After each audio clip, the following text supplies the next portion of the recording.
नमस्कार दोस्तों, stock market studies में फिर से एक बार आपको बहुत-बहुत स्वागत है। तो आज आपके सामने कुछ इम्पोर्टेंस कंपनी का अपडेट लेके आया हूँ और आज के वीडियो बहुत इंटरेस्टिंग होने वाला है क्योंकि इस वीडियो के माध्यम से आपको बहुत सारी जानकारी के साथ-साथ बहुत सारे इम्पोर्टेंट सीखने के लिए चार्ट पैटर्न्स भी सीखने को मौका मिलेगा और कुछ कंपनीज के ऊपर टारगेट अचीव हो चुके हैं और किस तरीके से टारगेट अचीव हुआ वो मैं आपके साथ शेयर करूंगा क्योंकि जहाँ पे मैंने आपको ये बताया था कि मैंने कहाँ पे एंट्री लिया और किस लेवल तक टारगेट जा सकते हैं। तो एक बिग टारगेट अचीव हो चुके हैं तो मैं आपके साथ इसीलिए शेयर करूंगा क्योंकि आपको भी पता चले कि पेशेंस का कितनी बड़ी कीमत हम लोगों को मिलते हैं, कितनी बड़ी फायदा हम लोग को मिलते हैं क्योंकि जो लोग स्पेसिंग पेशेंस के साथ काम करते हैं उसको आज नहीं तो कल उसका फायदा मिलेगा ही मिलेगा। अगर आपके पास पेशेंस नहीं है तो आपको मार्केट से काम नहीं करना चाहिए मेरे हिसाब से क्योंकि पेशेंस के कारण ही आपको पैसा मिलता है। तो चलो देख लेते हैं कौन सा कंपनी है इस वीडियो के अंदर। तो सबसे पहले मैं रिक्वेस्ट करूंगा, चैनल को सब्सक्राइब नहीं किया तो जरूर कर लीजिएगा और टेलीग्राम को ज्वाइन नहीं किया वो भी कर सकते हैं। नीचे सारे लिंक्स अवेलेबल है। तो फर्स्ट जो कंपनी है उसका नाम है उज्जीवन फाइनेंशियल सर्विसेज लिमिटेड। तो देखिए उज्जीवन फाइनेंशियल सर्विसेज लिमिटेड जो एक फाइनेंशियल कंपनी है, एक एनबीएफसी है। एनबीएफसी का मतलब होते हैं नॉन बैंकिंग फाइनेंशियल कंपनीज। जो बैंक नहीं होता है, बाकी सारे काम बैंकिंग की तरह से ही वो करते हैं। जैसे लोन देना, किसी भी कैटेगरीज के लोन के ऊपर काम करना। तो उज्जीवन फाइनेंशियल उज्जीवन फाइनेंशियल जो सर्विसेज है तो वो देखा जाए तो एक बेस्ट तरीके से खुद को रिप्रेजेंट किया, एक बेस्ट तरीके से खुद को अलग लेवल में रिप्रेजेंट किया है। मैं आपको बता दूं कि कंपनी के देखिए मार्केट कैप 6,800 करोड़ और पी रेशियो देखिए एकदम रिजनेबल। आरओसी तो 10 है मगर मुझे जो बेस्ट पॉइंट लगा वो है आरओई। देखिए कोई भी फाइनेंस कंपनी और कोई भी बैंकिंग कंपनी है आपको आरओसी कुछ ज्यादा दिखे ना दिखे, आपको हमेशा आरओई देखना है क्योंकि रिटर्न ऑफ इक्विटी देखना है, रिटर्न ऑफ कैपिटल एम्प्लॉयड नहीं देखना है क्योंकि वहां पे कितना कैपिटल एम्प्लॉयड के हिसाब से आपको मिला वो देखना नहीं है, आपको सारे में सा रिटर्न ऑफ इक्विटी देखना है क्योंकि इक्विटी के ऊपर कंपनी कितना रिटर्न कमा रहा है। तो 41% मतलब बेस्ट लेवल में है और एनुअली इनकम में देखिए धमाका एनुअली इनकम दिखा है कंपनी इस बार। डेप्थ ऑब्वियसली है तो जितना मार्केट कैप है उससे कई गुना मतलब ऑलमोस्ट 3 गुना से भी ज्यादा, 4 गुना, 4 गुना से भी ज्यादा, सॉरी 5 गुना से भी ज्यादा। तो कंपनी का जो डेप्थ है वो ज्यादा है इसीलिए कंपनी, क्योंकि कंपनी एक एनबीएफसी है तो उसको पहले काम है मार्केट से लोन लेना और उस लोन से कंपनी को बिजनेस चलाना। तो कंपनी के फ्री कैश फ्लो के बारे में बात करो, हाथ में कैश भी शानदार है और कंपनी में जो खासियत है वो आपको यहाँ पे दिखेगा।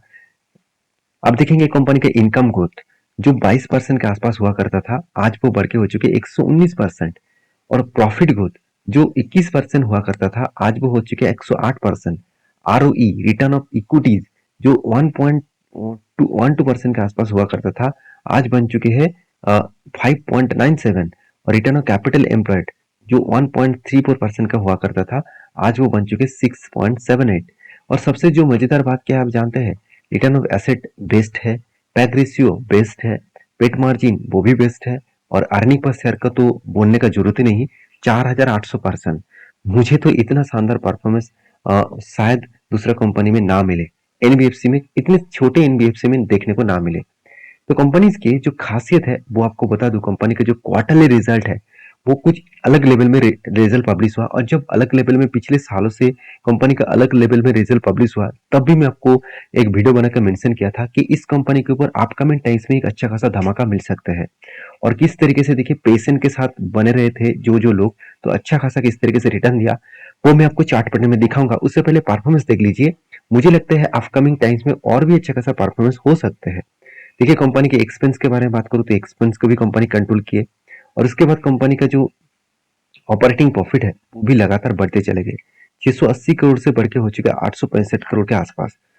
तो सोचिए जो कंपनी का एक टाइम प्रॉफिट नेगेटिव में चला गया था, कंटिन्यूसली वो नेगेटिव में रन कर रहा था, वही प्रॉफिट आज 200 मतलब 90 से लेकर 300 तक कंपनी का प्रॉफिट करोड़ों में बन चुके हैं और कंपनी अच्छा खासा रिटर्न जनरेट करके दिया, धमाका sales growth, profit growth, return मतलब सीएजीआर का परसेंटेज ऑफ रिटर्न अच्छा खासा दिया। एक साल में कंपनी 165% के आसपास रिटर्न दिया। तो कहाँ पे रिटर्न मिला वो मैं आपको दिखाऊंगा, उससे पहले बैलेंस शीट देख लीजिए।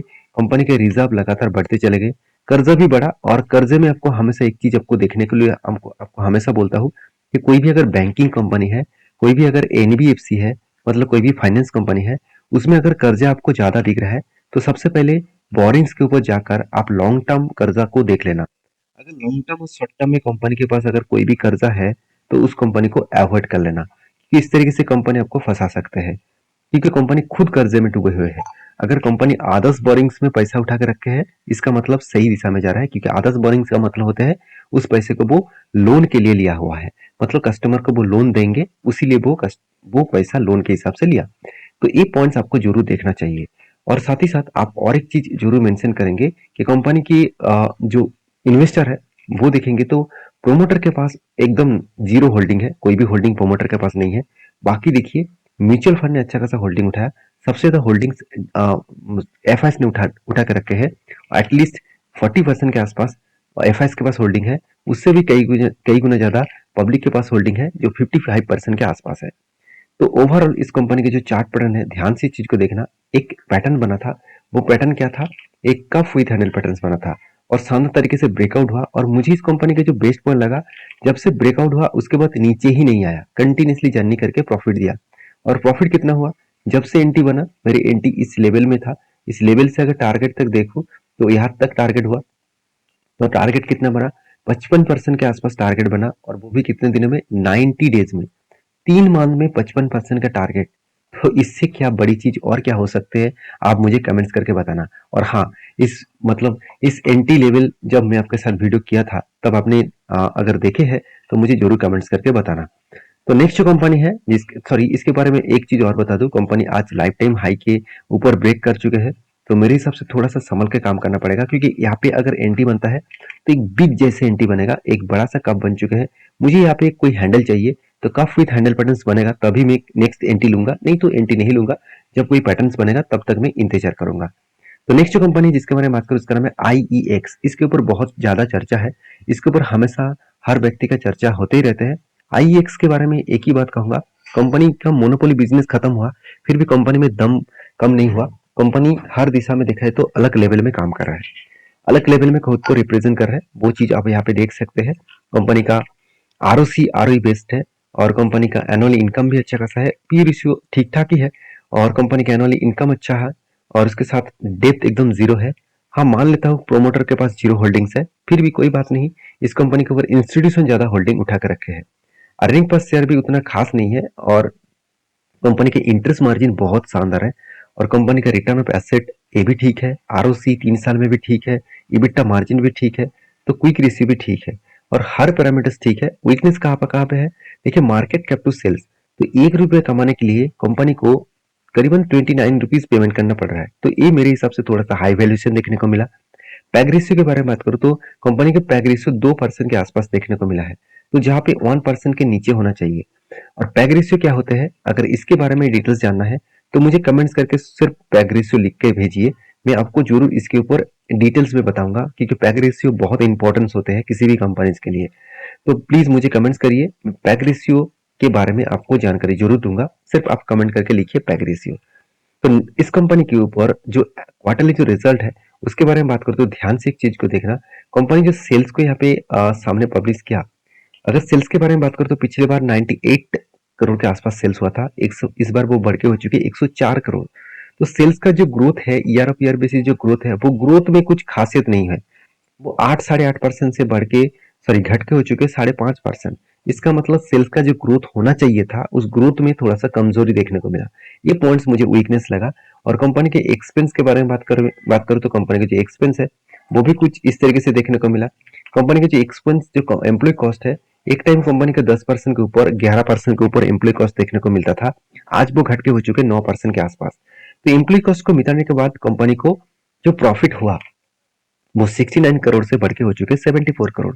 मगर कंपनी पिछले क्वार्टर्स में उससे भी ज्यादा प्रॉफिट किए थे, करीबन 83 करोड़ के आसपास। तो ओवरऑल इस कंपनी के बारे में एक ही बात कहूंगा, कंपनी में जो खासियत है वो खासियत कुछ इस तरीके से देखने को मिला, और इस खासियत के चेंजिंग मतलब और भी ज्यादा ग्रोथ होने का चांसेस भी है। तो इसलिए मैं बार बार कहूंगा कंपनी के ऊपर फोकस रखिए, क्योंकि कंपनी का रिजर्व भी बढ़ते चले जा रहे हैं, कर्जा जीरो है, कंपनी का फिक्स एसेट भी बढ़ता जा रहा है, और कंपनी के जो रेशियोज है, कैश साइकिल्स जो रेशियो है, कैश कन्वर्जेंस जो साइकिल्स है, देखिए हर एक दिन में कंपनी का हाथ में पैसा आ रहा था, आज थोड़ा सा टाइम ज्यादा लगा, मतलब अभी इस साल में कंपनी का 6 दिन लग रहा है, अच्छी बात है कि पिछले सालों में कंपनी का जो कैश कन्वर्जन साइकिल्स है वो 75 डेज लग रहा था। इसका मतलब कंपनी जो बिजनेस के ऊपर पैसा इन्वेस्ट कर रहा है वो कितने दिनों में हाथ में पैसा घूम फिर कर वापस आ रहा है। तो 75 डेज मतलब करीबन 2 मंथ से भी ज्यादा, तो यहाँ पे ज्यादा टाइम लग रहा था, उसको कंपनी कंट्रोल में लेके आए हैं। तो कंपनी इसके ऊपर एज ए इन्वेस्टर के बारे में बात करूँ तो एफएस ने स्टेक को बेचा, मगर म्यूचुअल फंड ने कंटिन्यू कर रहा है। और रही बात म्यूचुअल फंड के जो डिटेल्स है उसके बारे में बात करूँ तो म्यूचुअल फंड लास्ट कुछ मंथ्स में जुलाई और अगस्त मंथ में अच्छा खासा बाइंग किया गया। तो यहाँ पे मैंने एक ट्रेड में आपको मेंशन किया था, यहाँ पे एक बाइंग ट्रेड बना था, कंटिन्यूसली बाइंग कैंडल बना, तो एक रेंज बना 20% के ऊपर। तो वो रेंज को मैं यहाँ पे इस जगह पे एंट्री ले चुका हूँ, मैं आपको पहले भी बोल चुका हूँ, और मेरा टारगेट यहाँ तक है, मैं इसको कंटिन्यू जरूर करूंगा। बहुत सारे लोग मुझे यहाँ पे कमेंट्स किया है कि सर आपने यहाँ पे एंट्री तो लिया है, तो यहाँ पे एंट्री तो लिया है, अगर टारगेट कितने दिनों में बनेगा। देखिए इसका कोई मतलब किसी को पता नहीं होता। अगर आपको कोई बोल रहा है कि 1 मंथ में मिलेगा, 2 मंथ में मिलेगा, तो मेरे हिसाब से वो गलत बता रहा है, क्योंकि कोई भी गारंटी नहीं होता। 2 दिन में भी मिल सकता है, दो मतलब मान भी लग सकते हैं, और 2 साल भी लग सकते हैं। आपको अगर भरोसा है तो आप जरूर उसके ऊपर कंटिन्यू करिए। अगर आपको भरोसा नहीं है तो छोड़ दीजिए, कोई बात नहीं। आपको बहुत सारे कंपनीज मिल जाएगा और बहुत सारे लोग मिल जाएगा, शायद आपको वो बोल पाए कि कब टारगेट मिलेगा। तो मैं तो हमेशा प्रिडिक्शन करके ही चलता हूँ। आप जानते हैं, मेरे पुराना सब्सक्राइबर है तो आपको पता है। अगर आप नया सब्सक्राइबर है तो आप प्लीज चैनल को सबसे पहले सब्सक्राइब करके रखिए। बहुत ज्यादा इन्फॉर्मेशन इस चैनल के माध्यम से मिलेगा। और वीडियो अगर अच्छा लगे तो प्लीज एक लाइक जरूर कर दीजिएगा। नेक्स्ट जो कंपनी जिसके बारे में बात करूं उसका नाम है ओलेक्ट्रा गिनटेक लिमिटेड। देखिए ओलेक्ट्रा गिनटेक लिमिटेड एक पॉपुलर कंपनी लगातार बनते जा रहा है, क्योंकि कंपनी का जो बिजनेस है वो बसेस बनाने वाला बिजनेस है। कंपनी के सबसे जो मतलब बेस्ट कंपनी का बिजनेस है वो इलेक्ट्रिक बसेस। कंपनी इंडिया के third largest electric buses company है। और देखा जाए तो इस कंपनी सिर्फ इलेक्ट्रिक बसेस नहीं, अभी कंपनी ये भी बता रहा है कि register office is in Hyderabad. Company Hyderabad basis company है, और कंपनी देखिए एक इलेक्ट्रिक बसेस के साथ साथ जो इंसुलेटर्स का भी, मतलब जो इंसुलेटर होते हैं उसके ऊपर भी कंपनी प्रोडक्ट बनाते हैं। तो सबसे ज्यादा कंपनी का रेवेन्यू 80% इलेक्ट्रिक बसेस से आते हैं, और बाकी 18% जो है वो इंसुलेटर बनाने में कंपनी का रेवेन्यू जनरेट होते हैं। तो कंपनी की खासियत यही है कि कंपनी आरओसी आरओई तो बेस्ट है, कंपनी का इंडस्ट्रीज पी रेशियो से कंपनी का पी रेशियो बहुत हाई है। तो पी रेशियो बहुत हाई है, तो इसलिए कंपनी हाई वैल्यूएशन के ऊपर है। आज नहीं तो कल उसके ऊपर करेक्शन देखने को मिल सकता है। अगर यही चीज को मैं आपके साथ as a profit and loss के हिसाब से दिखा दूं तो देखिए कंपनी कंटिन्यूसली सेल्स को इंक्रीज किया। पिछले बार की तुलना से कंपनी का सेल्स थोड़ा सा कम हुआ, और कितना कम हुआ और कितने परसेंटेज सेल्स कम हुआ वो आपको यहाँ पे देखना चाहिए। मेरे हिसाब से जो सेल्स कम हुआ वो देखिए 564% के आसपास ग्रोथ हुआ था ईयर ऑफ ईयर बेसिस में, वो इस बार नेगेटिव में चला गया। तो यहाँ पे एक वीकनेस पॉइंट मुझे देखने को मिला है, क्योंकि सेल्स का ग्रोथ होना बहुत ज्यादा महत्वपूर्ण है। और यहाँ पे कंपनी के सेल्स में ग्रोथ थोड़ा सा चेंजिंग देखने को मिला। और कंपनी का जो एम्प्लॉय कॉस्ट है उसके बारे में बात करें तो कंपनी का एम्प्लॉय कॉस्ट और कंपनी का मटेरियल कॉस्ट सबसे ज्यादा है। एम्प्लॉय कॉस्ट तो कम है, वो तो ठीक ठाक ही है। कंपनी प्रॉफिट भी जनरेट किया, करीबन 17 करोड़ से बढ़ के हो चुके 18 करोड़। तो एक पॉइंट थोड़ा सा वीकनेस देखने को मिला, कंपनी का सेल्स का ईयर ऑफ ईयर बेसिस में ग्रोथ होना चाहिए था। देखा जाएगा नेक्स्ट क्वार्टर आने के बाद तो क्या होने वाले है। तो रही बात कंपनी के ऊपर एज ए इन्वेस्टर, देखिए प्रोमोटर एफएस डीएस हर किसी ने इस कंपनी के ऊपर होल्डिंग रखे हैं। एफएस के पास अच्छा खासा होल्डिंग्स है, और डीएस के पास उतना ज्यादा होल्डिंग्स नहीं है। प्रोमोटर के पास पहले जितना होल्डिंग्स था आज भी उतने ही होल्डिंग्स लेकर चल रहा है। रही बात कंपनी के चार्ट पैटर्न्स का, तो इसके ऊपर आपको मैं मेंशन किया था, मैंने इस लेवल को ब्रेकआउट करने के बाद एक एंट्री लिया हूँ, छोटा सा एक एंट्री, छोटे क्वांटिटी के साथ, एकदम ना के बराबर क्वांटिटी के साथ। तो उसके ऊपर एंट्री हुआ है, और मेरा जो टारगेट है वो यहाँ तक रहेगा। और एंट्री लेवल से अगर टारगेट मिले, एंट्री लेवल से अगर टारगेट मिले तो ऑलमोस्ट मुझे 26% के आसपास टारगेट मिल सकते हैं। आपको शायद इस पॉइंट को देखकर यही लग रहा होगा था कि कंपनी का टारगेट बहुत छोटा होगा। इस छोटे से टारगेट भी 26% के आसपास है। अभी बहुत दिनों तक एक ही रेंज के ऊपर होल्ड कर रहा है, इस रेंज के ऊपर बहुत दिनों तक होल्ड कर रहा है। इस होल्डिंग पीरियड को जब ब्रेकआउट करेगा तो मेरे हिसाब से एक बड़ा सा मोमेंटम हो सकता है। तो उस दिन के लिए मैं इंतजार कर रहा हूँ, उस टाइम के लिए मैं इंतजार कर रहा हूँ, जब इस लेवल को टच करेगा तो मैं एग्जिट करने के लिए जरूर सोचूंगा। तो नेक्स्ट जो कंपनी जिसके बारे में डिस्कस करूँ उसका नाम है थीमिस मेडिकेयर, जो एक मेडिकेयर सेक्टर मतलब मेडिकल सेक्टर के ऊपर काम करते हैं, एक फार्मास्यूटिकल सेक्टर के ऊपर काम करते हैं। तो इस कंपनी के ऊपर एक शानदार मोमेंटम और शानदार जर्नी देखने के बाद कंपनी के बोर्ड ने एक बहुत बड़ा अनाउंसमेंट किया। वो अनाउंसमेंट कुछ इस तरीके से है कि कंपनी स्प्लिट देने वाला है। तो कंपनी स्प्लिट कितना देगा? हर एक शेयर में आपको 10 शेयर स्प्लिट के हिसाब से देने वाला है। इसका मतलब इसका जो फेस वैल्यू 10 रुपये था वो अभी 1 रुपया बनने वाला है। तो इस वीडियो में कुछ अच्छा जानकारी मिले तो प्लीज लाइक करना और चैनल को सब्सक्राइब भी करना। और हाँ, यहाँ पे जितने सारे पॉइंट मैं आपके साथ शेयर किया हूँ वो मेरे पॉइंट ऑफ व्यू से है, आपके लिए कोई भी रिकमेंडेशन नहीं है। अगर आप किसी भी कंपनी के ऊपर काम करना चाहते हैं तो आपके रिस्क के हिसाब से काम करिए, क्योंकि मेरा काम था आपको सिखाना, आपका काम है सीख कर काम करना। तो वीडियो को लास्ट तक देखने के लिए बहुत बहुत धन्यवाद। मिलते हैं नेक्स्ट वीडियो में, तब तक के लिए अच्छे से रहिए, अपने ख्याल रखिए।